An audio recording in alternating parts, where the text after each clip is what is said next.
Consider the arithmetic sequence given by 22, 1025, 1028, 1031, all the way up to 262. Well, before we look at any questions, let's just have a look at this thing. Well, from there to there, the value is 3 and 5. That's obviously our constant difference given by, well, this little general case. Second term minus the first term, which is also equal to the third term minus the second term. That's the meaning of the word constant. It's not supposed to change. So we can use any one of these formulations to get to that. And that's obviously a very important bit of theory that we need to focus on, given that we have D being equal to 3 as determined by that. A is equal to 22. We can use the formula sheet to determine that Tn is equal to, well, common difference is 3 in, and how do we get to 22? Well, we have to add 19. Yeah. Anyway, the number of terms. Well, to determine the number of terms, we just need to know the position of that term. That is D what? D question mark. D subscript question mark. So how do we do that? Well, we substitute the value 262 onto the left. It's going to be 3 and plus 19. We can change our colors just for a bit of clarity. I think purple will do it. So that's minus 19. But what we do to the right, we do to the left. So that's minus 19 plus.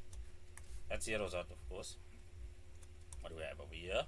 So that's 243 is equal to 3n. Thusly, n, when we divide by 3 on both sides, is going to equal 81. 81 what? 81 what? 81 terms. So, that settles that. And if we move right along, we are now required to represent the sum of all the terms using sigma notation. This Greek symbol. That's what they want. Well, of course, we have the general term for that sequence, which is 3k plus 19. I know I used an n. Okay, but we don't have to stick with the n. You can use an n. Just remember that the symbol on the inside, on the argument for the sigma notation, has to be the same. So I'm going to use this as an iteration counter. What I mean by that is my k has to start somewhere, in this case the first term, and then it needs to go all the way up, because I am summarizing how I would add up all the terms in the sequence that is formed by this general term, from the first term to the 81st term. That's basically the summary. That's all sigma notation is. It's quite literally, it's a short way to tell you 22 plus 25 plus all the way up to 262 in this case. If the pattern continues, determine the smallest number of terms that must be added to the sequence above, so the sum of all the terms will be more than 15,000.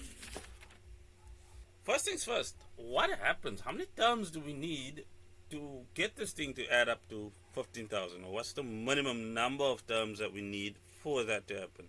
We'll have n over 2. Then we'll have 2a plus n minus 1 times d.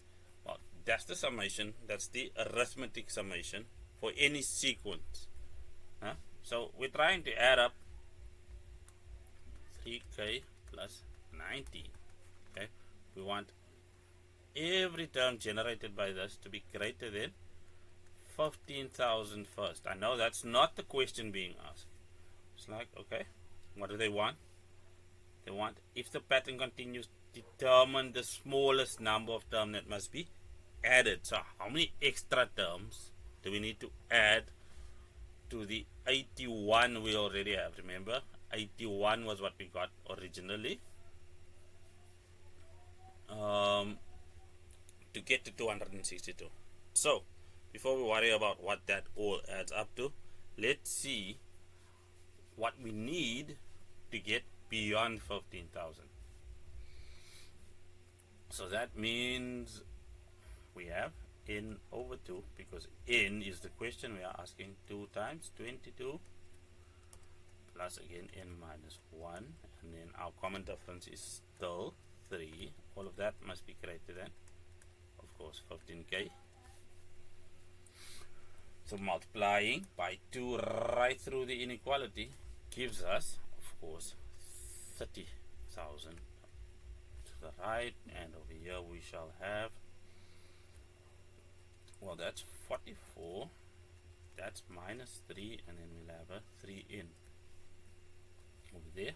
So it's going to be in 44 minus 3 gives us 41, and then it's, of course, we have to add 3 in inside. I think it's time to change colors, so we can have 3n squared.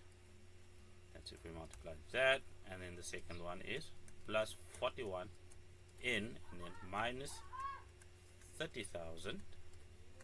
All of that needs to be greater than 0, of course. And if we use our formula to complete this calculation, we'll find then our critical values,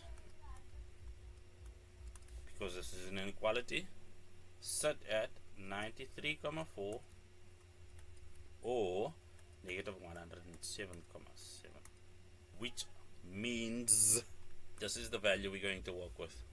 So to get to